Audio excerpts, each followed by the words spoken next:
If you are experiencing the problem of Searchhost.exe being suspended on your Windows system, we have a few solutions to try.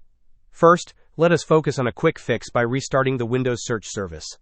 To do this, simply open the Windows search bar, type the word Services, and then select the Services application.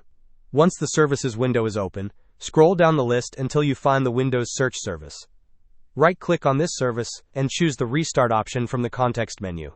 This action often resolves temporary glitches. If restarting the service does not entirely fix the problem, we can proceed with a system file check. Again, use the Windows search bar and type Command Prompt. This time, right-click on Command Prompt and select the option to run as administrator. In the Administrator Command Prompt window that appears, type the command sfc:/scan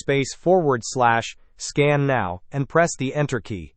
This command will initiate a scan of your system files and attempt to repair any corrupted ones.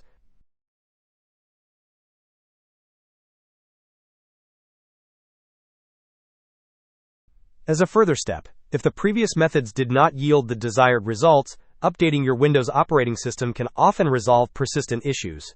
To do this, right-click on the Start button and select Settings from the menu that appears. Within the Settings window, navigate to the Windows Update tab. In the right pane, click on the button that says Check for Updates.